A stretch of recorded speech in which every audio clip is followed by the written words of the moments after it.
Well, good morning, everyone. Thank you for coming out on a nice rainy day.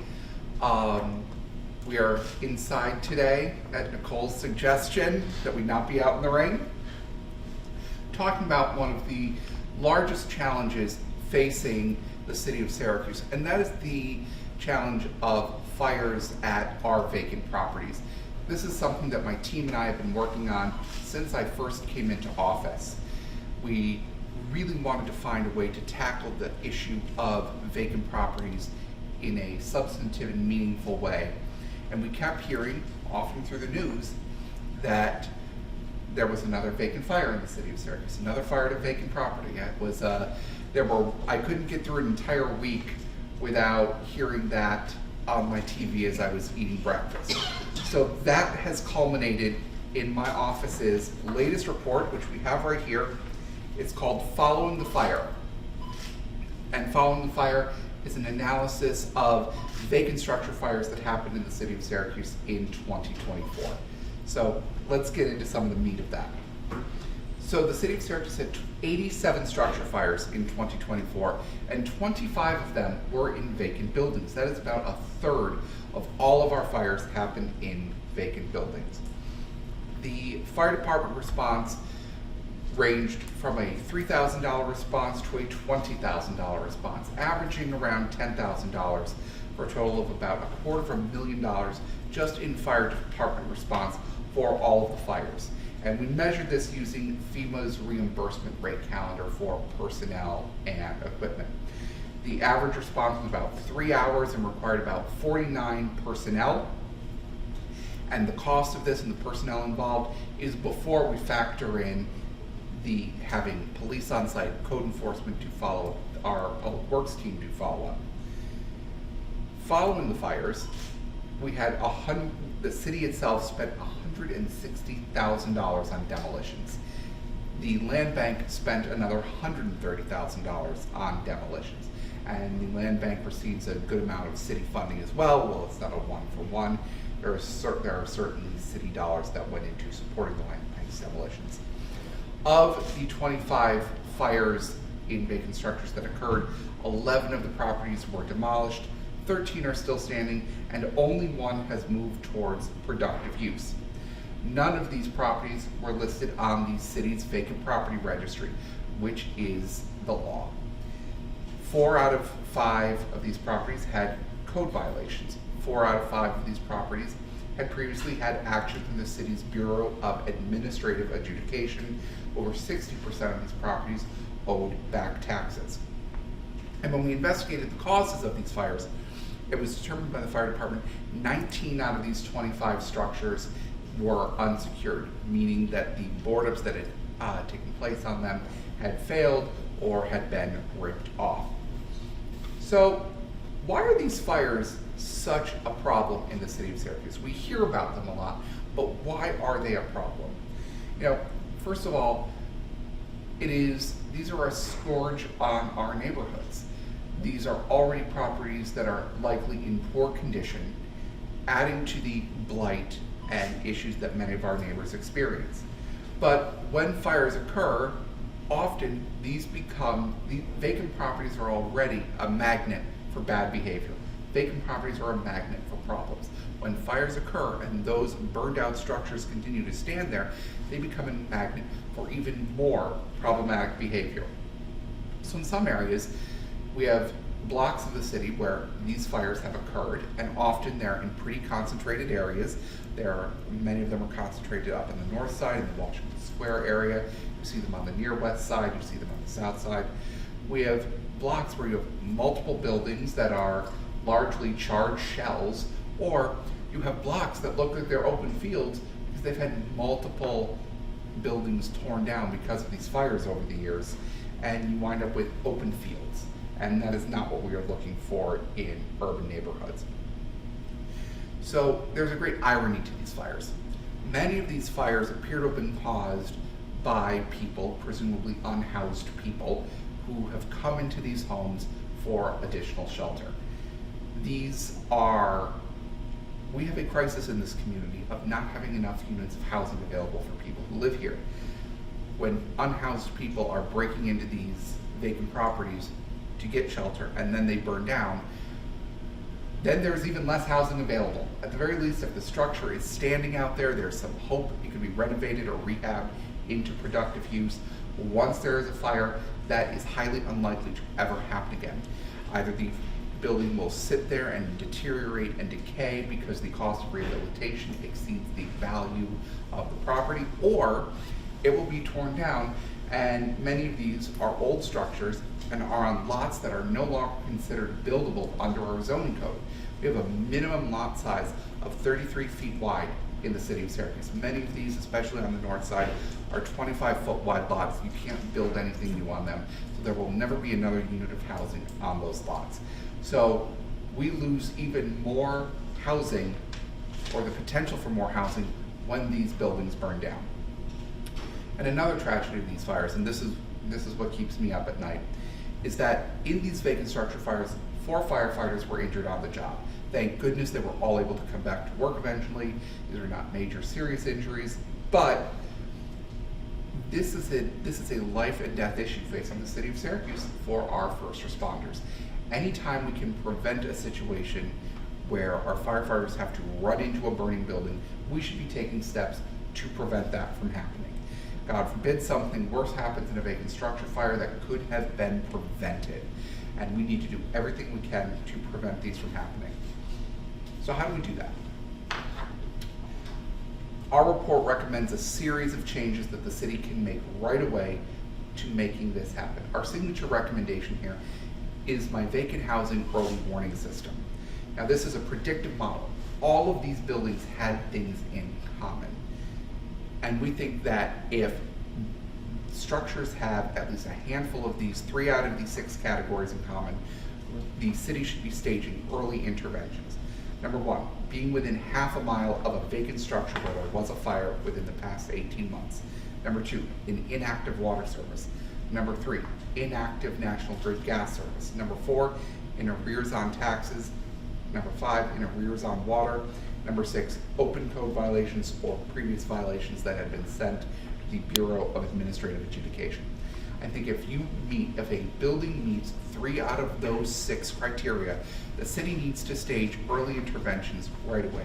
We need to be making sure that there are folks arriving to make sure it is being properly secured, making sure that we are advancing it in the tax seizure process and getting it to the land bank so it can be put hopefully to productive use if it does have taxes in arrears. Or making sure that we are doing the proper type of board up on that property. We need to be intervening early with interventions that are much less costly, much less complicated than letting these things go up in flames. Because once they go up in flames, it is so hot, we can't get them back, and it is so difficult to make any kind of progress, and it costs us as a city so much more money. There's a couple ways we can address that, making sure that these don't go up in flames. Number 1, we do not label these properties very successfully as dangerous properties. So right now, any property that is unsafe and unfit for habitation is supposed to have this kind of sign on it. It is an 8.5 by 11. It says, "Do not enter." When we were preparing this report, my team and I visited every single property where there had been a vacant structure fire in 2024. We did not see one of these on the outside because they blow away, they can get ripped off. These are very, very hard to keep in place. We believe that the city of Syracuse should move towards the FEMA standard of labeling properties, which is 24 by 24 signs with a giant red X on them. Now this is how people will know from a distance that a property is not safe and they should not enter. It lets our firefighters know that there is demonstrable structural damage in one of these properties. It lets everyone know that this is not a safe place to be, it is not a safe place to gather, you should not go in it. And our firefighters should use this as a warning that if they approach a property that is on fire, they have to proceed with extreme caution before they enter into that building. We think that this is a model worth moving towards. And I know that historically there has been some resistance to moving towards those from some folks in neighborhoods, but I think that it is a much more important sign to have up there. I would rather see those on buildings than burned out shells of buildings where, God forbid, someone got hurt along the way. We think we can do a better job of boarding up properties. Right now, the city's property conservation code requires vacant properties to be boarded up with a sheet of plywood screwed into the outside of the building in front of the windows. That's not good enough. You can rip those off pretty easily. You're supposed to keep a little bit of space available at the top for natural light.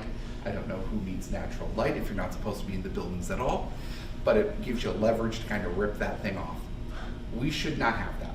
We should move towards another FEMA standard called the board and brace model, where you put, if you can imagine a window, you'll put some horizontal 2x4s on the back, put your sheeting on the front, and then drill carriage bolts through it so that if someone does endeavor to rip it off, it has some natural tension and resistance so that it cannot be easily ripped off. The only way to really get those off is either with a drill or an axe or other tools.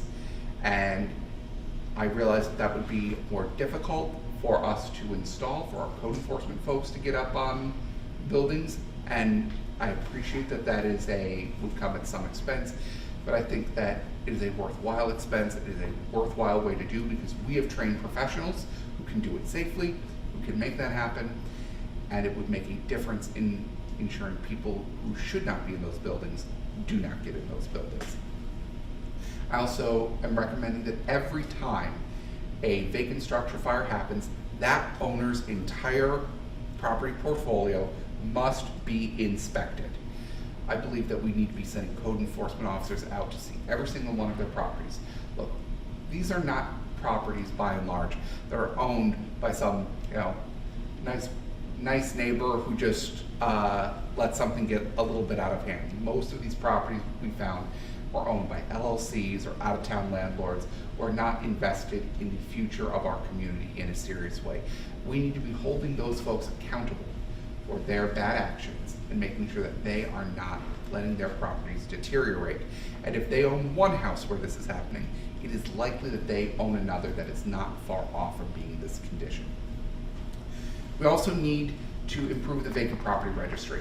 Right now, we estimate, according to the city's open data portal, there are about 1,600 vacant properties throughout the city of Syracuse. Only 394 of those are currently on the vacant property registry. Right now, the vacant property registry requires you to be registered if you have an exterior code violation. I believe every vacant property should be required to be registered, code violations or not. I think that we need to look into as well how do we do enforcement of that to ensure more properties are part of that vacant registry. We need to improve coordination between our departments. I think that we have a situation where we have a lot of folks doing, out there doing the Lord's work, making sure that we are responding to these issues, but they're not necessarily talking to each other in an organized, formal way. A lot of it depends on relationships, knowing the guy to call, knowing who's going to pick up the phone where, rather than having a formal procedure or having information shared through a software system. I think it would make a lot, when water shutoffs happen, they need to be telling the code enforcement folks. When there are fires, they need to be telling the water department folks and the code enforcement folks. When code enforcement is citing these properties, they should be letting water know. They should be working with National Grid to make sure gas gets shut off at these properties. When National Grid does gas shutoffs, I want the city to be informed so that we know that that is a property where there is likely not someone living, so we can go shut off the water. We can send code inspectors to do what they need to do. I think overall, the big takeaway here is this is a very serious, very expensive problem that puts people's lives at risk every day, makes our neighborhoods of poor quality, makes our neighborhoods less stable, but it's a preventable problem and it is a fixable problem. And we have the tools at our disposal, and this report lays out a strategy to fix this problem. So I look forward to working with my colleagues on the council and in the administration to making some of these changes a reality. And I'd also really like to thank my partners in the administration. The fire department was incredibly helpful. Our our good friends in code enforcement, the mayor's office, who provided a very thoughtful response to this.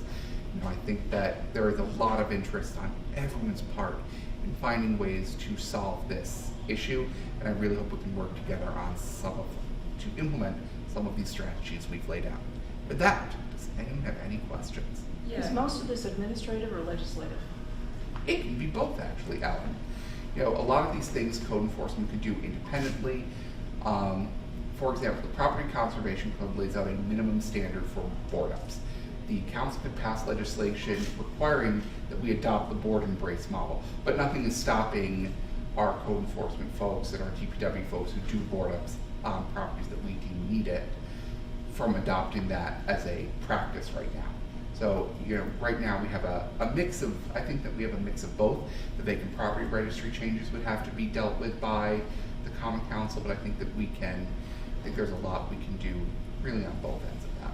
You talk about putting money into the land bank, who they're trying to make these spaces more productive, housing or otherwise. Talk about the financial impact of getting a shell of a home into a part of our community as opposed to, like you said, an open field. Yeah, absolutely. No, it is. Here's the problem that we are running into. A lot of these properties are in poor condition, and when they have fires, they wind up being demolished.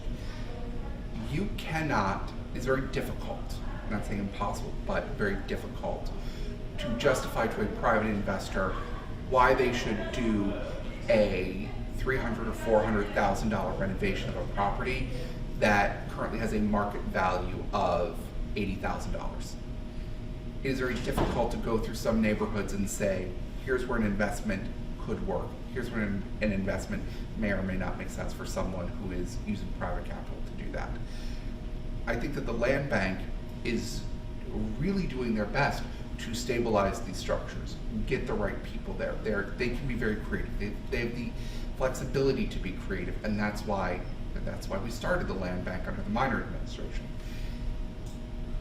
The challenge we run into is every time one of these fires happens, and several of them did happen at land bank properties, and the land bank has since taken ownership of some of the properties where these fires did occur, the more money they need to spend on demolitions, the less money they can spend on creative strategies to stabilize properties and invest in our neighborhoods.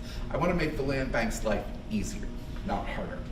And I think that I think the more we can do to keep these properties secure, and I think the land bank has expressed interest in doing that. I mean, they're a great partner for the city. Certainly, we can do more to make that happen. And I think that the land bank, I know there has been some discussion at the county level about giving them more money to fund demolitions of their portfolio. I think if we can give them the funding they need to do demolitions to clear up their portfolio, that would be great. But I think the more often we can the more often we can reduce the need for demolitions, the better off we are going to be in our neighborhoods. And in regard to the signs that you brought up, so would you like, where these signs are, sometimes people don't listen, even if a new sign is up there. Now, what is the solution then? Do we have more Syracuse police down there? Do we have more cameras down there to check out these properties? When you have lists of them, where would the solution be found? Well, you will not prevent all of it, but if we can prevent some of it, that's going to make a difference.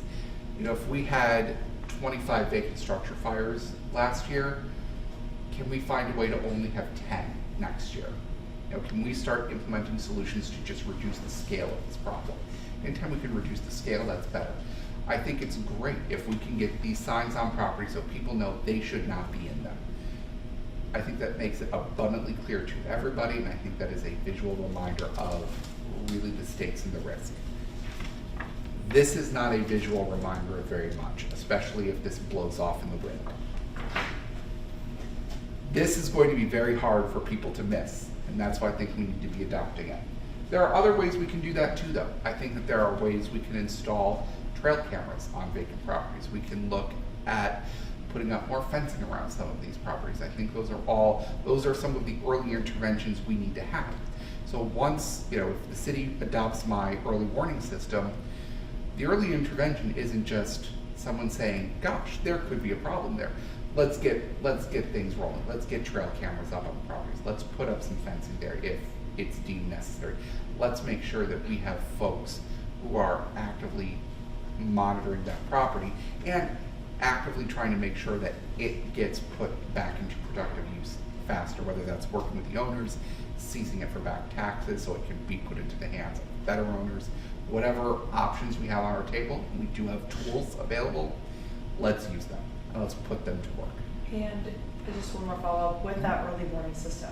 So who would be responsible for cross-examining all of that data that would be compiled? Would that be the city auditor's office, or, is that still in early stages? I think so. All this information exists. All of that lives somewhere. I think it all needs to live in the same place. I think logically it may live best in some of our code enforcement software. That may be the right place for it now, but I think the important first step to getting there is we have to make sure people are communicating with each other.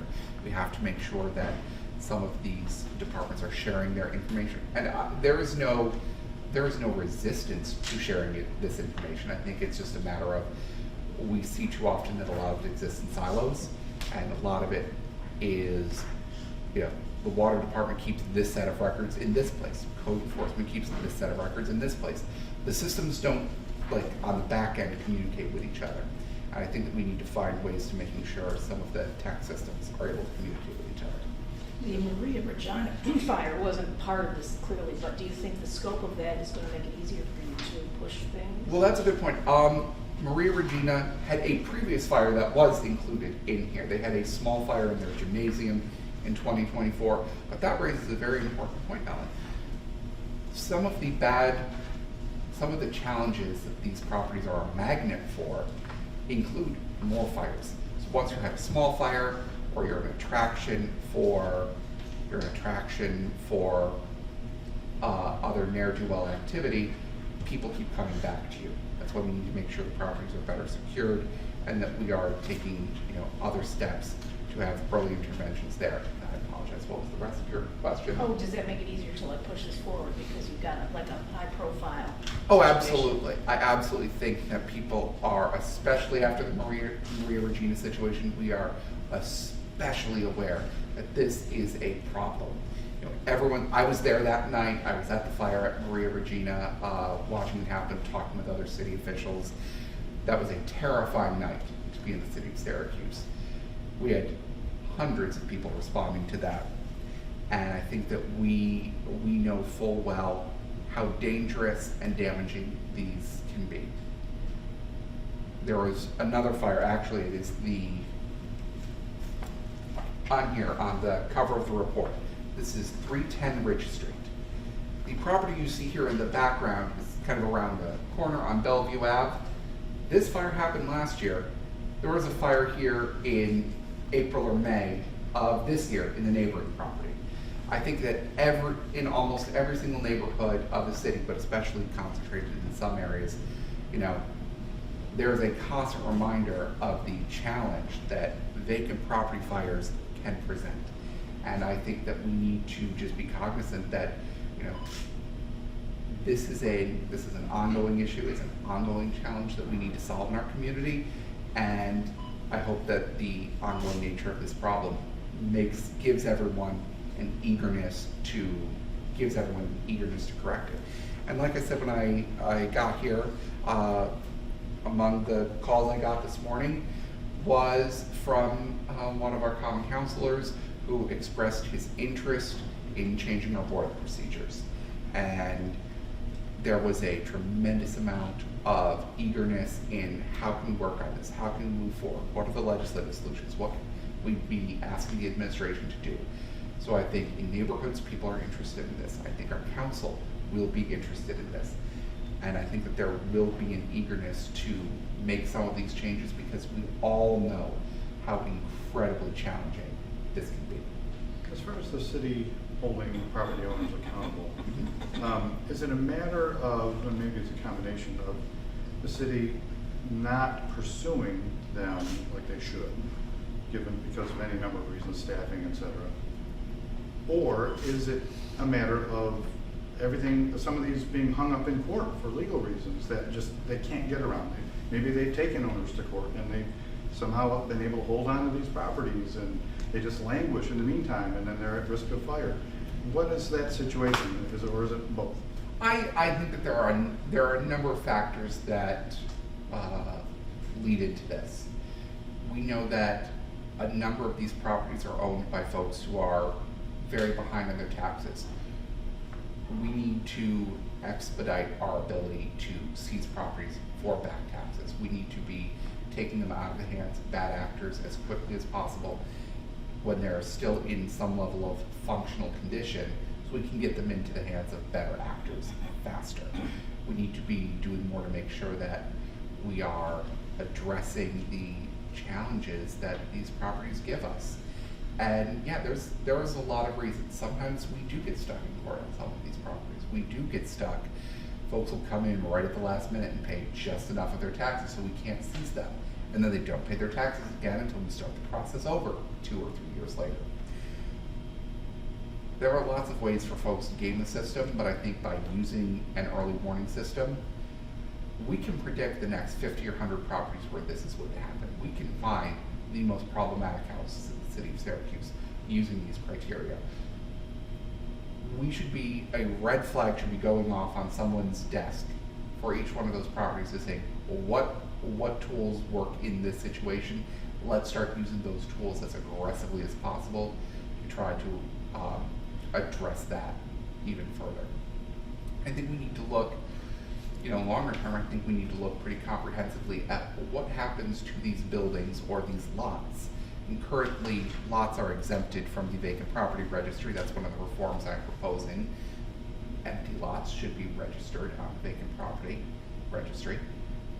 How do we make sure that these are buildable sites? And I think I think it's perfectly reasonable to say that we need to start having a conversation about adjusting our zoning code to make 25-foot lots buildable instead of the minimum lot size be 33 feet.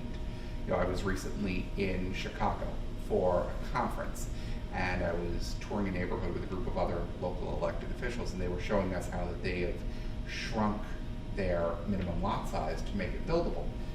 That makes a great deal of sense. Kyle from my staff was recently in Nashville, had the same experience, was in a neighborhood and saw smaller lot sizes than what our minimums are, and they have become buildable. We can address our housing situation by making more and more lots of different sizes and shapes buildable, and I think in the longer term, we need to be addressing our zoning code with that. Is this also a problem on vacant business properties? I'm thinking like South Avenue where there's a lot of properties that are empty. So 2 of the fires in this report were at vacant commercial sites. One of them was the old Easy Washer factory on Spencer Street last year, and another one of them was the Winkleman building which is there's some goofy name for the street, but you can see it from 690. So yeah, this is certainly a problem and a challenge at commercial sites, and I think the Winkleman building especially has given everyone a great deal of frustration over the years because of how visible it is to people who are coming into the city and driving through the city. I think many of the same early interventions staged for residential properties need to be addressed for commercial properties. We need to be looking at vacant structures holistically. Vacant commercial structures will require bigger scale interventions. They will require more expensive interventions along the way, but ultimately they will still require some of these interventions to make sure that they are not becoming really the big problems that they can be. Is the Winkleman building behind the post office, is that the one? Yes, Yeah, okay. yes. And you've talked a lot about keeping people who are unhoused out of these properties, which obviously is important, but is there not enough places for them to go other than these properties, or like especially during the winter? We do need to I do think that we have a challenge when it comes to shelter space. I've spoken to some of our homeless service providers, and they have said that they can accommodate what they believe the full population is, but they don't have a lot of room beyond that. I'm very grateful to our partners at the Rescue Mission. I'm very grateful to other folks who are doing this work. But having folks in a shelter is not a permanent solution. We need a housing first approach to addressing our homeless situation. And certainly folks who are maybe trying to find basic shelter for themselves in these properties, this is not where they deserve to be. This is not the solution that we need. We need to be finding longer term solutions, and it can't just be let's see where else we can plop some of these folks, see where else we can stick a couple extra beds in, where else can we put folks for a night. We don't need to talk about where we're putting folks for a night. We need to talk about where we are putting folks for months and years ahead, and making sure folks have quality, stable housing that is supportive to what their needs are. Most of these are arson or accidental, or does that even make a difference? Ultimately, I don't think it makes a tremendous difference, but it looks from what we found is that they were human caused, but not intentionally caused. This is someone who may have been seeking some shelter and might have made like a little campfire in a house and didn't realize that it was on some oily boards that caused a bigger fire. It was not, it wasn't the proverbial I'm looking for the insurance money kind of arson. It looks like most of these were inadvertently human caused, and then someone trying to keep warm, someone trying to cook something, and then once they realize there's an issue, they kind of scatter out of the place. And I think that is an issue. We need to make sure that we have places for folks to go where they can keep warm and get fresh meals and whatnot. But this is not safe for anyone. And if those lot sizes are reduced, could these vacant spaces be a spot where they could build like the tiny homes or something like Potentially. that? Sorry, potentially. When it comes to securing them, who is responsible for that now, and what's the difference, as far as you know, in like labor and price for the brace? I can't speak to the difference in price because it's not a massive difference in price. So for the current board up method, you get just basically a piece of plywood, kind of drill it in on the sides and call it a day. For the brace and board method, you would need an interior piece of plywood, an exterior piece of plywood, and then 2 or 3, depending on the size of the window or opening that you're talking about, 2 or 3 2x4s that would go across, and then you would need carriage bolts. And I mean, again, every additional piece of wood costs a few extra dollars, but it's a few extra dollars. Carriage bolts are a couple of bucks a piece, I think. Again, that's not nothing, especially when you start talking about volume, but we have the ability to get some bulk pricing on things like that. Right now, we have a crew that operates out of the Department of Public Works that handles board ups at properties across the city of Syracuse. Of course, we ask that owners of vacant properties do it themselves, but often the owners of vacant properties are not the most scrupulous of actors, so that usually winds up with us sending a code enforcement to issue citations, determining that it is not a habitable place, and then we end up sending our DPW board up crew to do this. I think it is a little more complicated, a little more costly. You probably need a 2-person crew to make this happen at any point, which they have various people who do this work. You just need to send them out in pairs, but it's doable. It is certainly doable, and I would much rather have 2 of our folks from the DPW board up crew with tools, with safety equipment, with ladders, and going during the daytime, people who are properly insured to be doing this work, doing it properly on the front end, rather than having something that is less than professionally done or easily broken into, that leads to terrible consequences on the back end. Anyone else? I can hold up the sign again if you want. Please. Could you hold them up next Can you to hold up each two other? signs at the same Hold time? them up. Certainly. 1 second, please.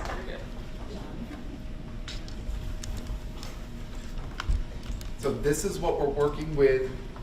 This is what we're working with now. This is what I think we should be working with going forward. And I think that this will make a big difference in getting this done for everyone in our community. What do other cities do? I know. Other cities use this. So Like I, Rochester uses that? I don't know about Rochester, but I know Albany uses this.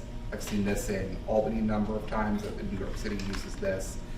It is required by the New York State Fire Code. Yeah, we should be The using big it. X one, so we're breaking the law. That is I will say, I think that we should be following what New York State Fire Code recommends we do.